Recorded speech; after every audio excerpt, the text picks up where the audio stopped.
ഇത്രയും നല്ല കൂട്ടാടക്കുന്ന നീ എന്നെ നേരത്തെ വിളിച്ചു കളഞ്ഞല്ലോ. ഈ കഴിവേറി ചത്തു അല്ലടാ. ഇവന് എനിക്കൊരു 50,000 രൂപ വരെ ഉണ്ട്. എനിക്കും തരാണ്ട് ഒരു 10,000 രൂപ. 5,000 10,000 ആയി. ഒരു പരനാറിയായിരുന്നല്ലേ ഇവൻ?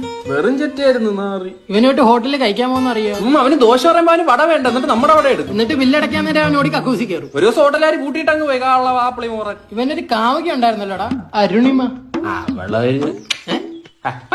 കോഴിയായിരുന്നു ഇല്ലേ അവനൊക്കെ സെറ്റാവും. പിന്നെ അവക്ക് എന്നെ ചെറിയൊരു നോട്ടം ഉണ്ടായിരുന്നു. എന്നെ ഒരു നോട്ടം ഉണ്ടായിരുന്നു. കിണിച്ചോണ്ടിരിക്കുന്നു നോക്ക്. ഒരാടി അങ്ങ് കൊടുക്കണേ. എന്റെ കൂട്ടുകാരും എന്നെ ചതിച്ച്, എന്റെ അരുണിമ എന്നെ ചതിക്കത്തില്ല. എന്റെ അരുണിമ ഞാൻ ഇല്ലാതെ എങ്ങനെയാണോ എന്ന്.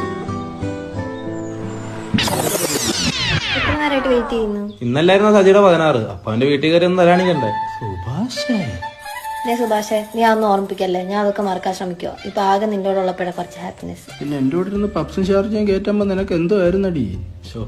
എന്നാലും പെട്ടെന്ന് ചത്തുപോയി. ഇനി ഇവളുവിന് മനഃപൂർവ്വം എന്നെ വണ്ടി അടിച്ചു വന്നയാണോ? ഇന്ന് നല്ല ചെത്തായിട്ടുണ്ടല്ലോ. ഇവിടെ ഒരുത്തൻ ചത്ത് 16 ആയതേ ഉള്ളൂ. ഇതൊന്നും കാണാൻ എന്നെ കൊണ്ട് വയ്യ ദൈവമേ.